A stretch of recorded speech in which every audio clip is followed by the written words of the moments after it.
The Installation of Elders by Ginzberg. Jethro, who had come to Moses shortly before the revelation on Mount Sinai, stayed with his son-in-law for more than a year. In the first months, however, he had no opportunity of observing Moses in the capacity of judge, for Moses spent the time from the day of the revelation to the 10th day of Tishri almost entirely in heaven. Hence Jethro could not be present at a court proceeding of his before the 11th day of Tishri, the first day after Moses returned from heaven. Jethro now perceived how Moses sat like a king upon his throne, while the people, who brought their lawsuits before him, stood around him. This so displeased him that he said to his son-in-law, "Why sittest thou thyself alone, and all the people stand by thee from morning until even?" Moses answered, "Because the people come unto me to inquire of God. It is not in my honor that they stand, but in honor of God, whose judgment they would know. When they are in doubt over a case of clean or unclean, or when there is a dispute between two parties, which they desire to have settled exactly according to the law, or in conformity with a compromise, they come to me, and when the parties at dispute leave me, they part as friends and no longer enemies. I expound to the people, besides, the words of God and his decisions."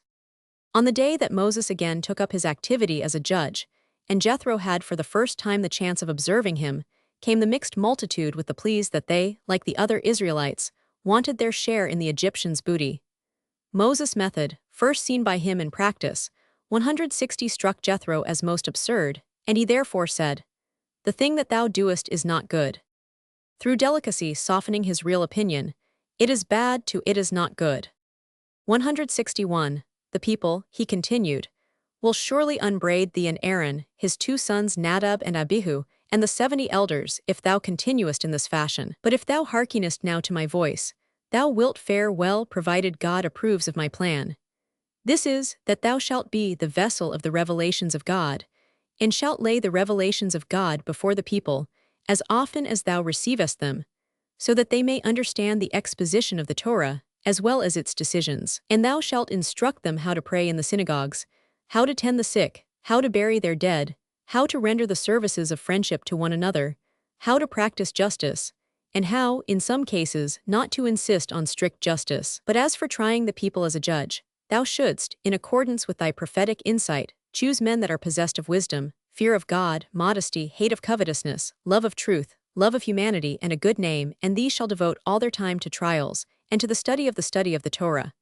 If God approve my plan, then wilt thou and Aaron, his sons and the 70 elders and all the people dwell in peace. 162. This counsel of Jethro's found great favor in Moses' eyes, for he had been only too well aware of the difficulties and annoyances with which he had had to contend. The people were very disputatious, being willing to spend 70 silverlings in litigation costs for the sake of gaining 1 silverling, and did their utmost to lengthen their disputes at law. When on say that Moses was about to cast a decision against him, he demanded that his lawsuit be adjourned, declaring that had witnesses and other proofs, which he would bring forward on the next occasion. But they were not merely litigious in disputations, they were also spiteful, and vented their temper on Moses. If Moses went out early, they would say, "Behold the son of Amram, who betakes himself early to the gathering of manna, that he may get the largest grains." If he went out late, they would say, "Behold the son of Amram, he goes through the multitude to gather in marks of hone." But if he chose a path aside from the crowd, they said, "Behold the son of Amram, who makes it impossible for us to follow the simple commandment to hone a sage." Then Moses said, "If I did this you were not content, and if I did that you were not content, I can no longer bear you alone.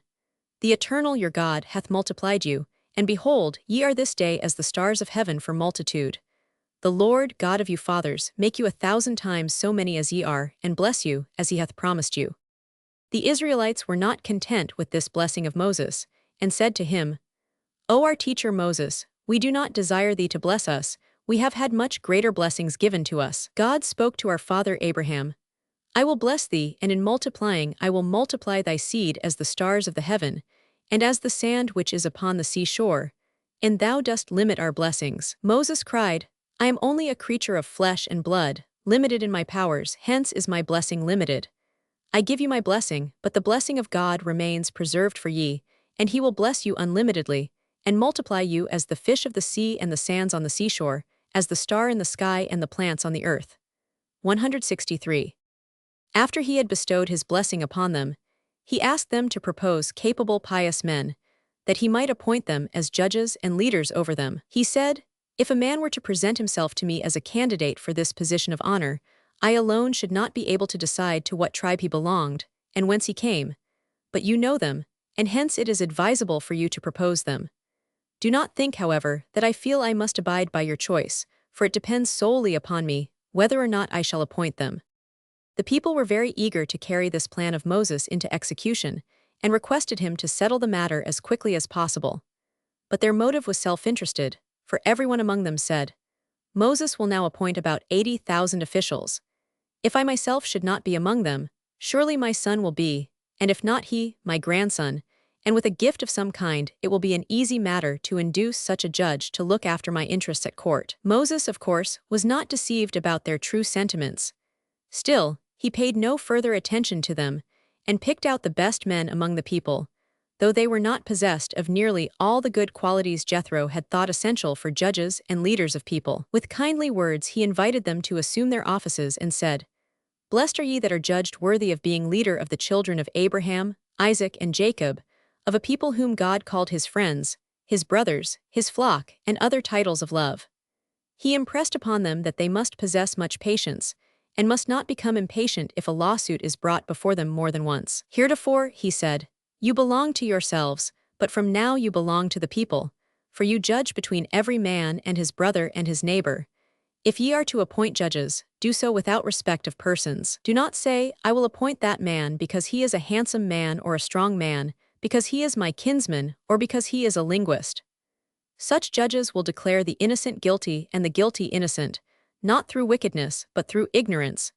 And God will reckon the appointment of such judges against you, as a perversion of justice, on account of your respect of persons. If a wealthy man and a poor man come before you to court, do not say, Why should I insult the rich man for so small a matter?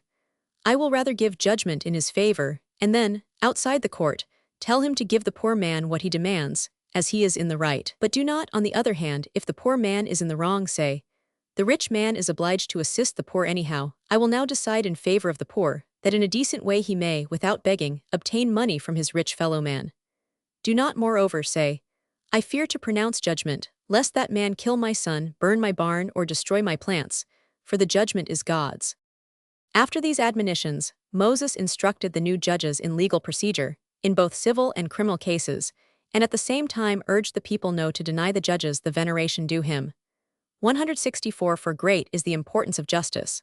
For him who hates it, there is no remedy, but the judge who decides conscientiously is the true peacemaker, for the weal of Israel, of the commonwealth, and indeed of all living creatures.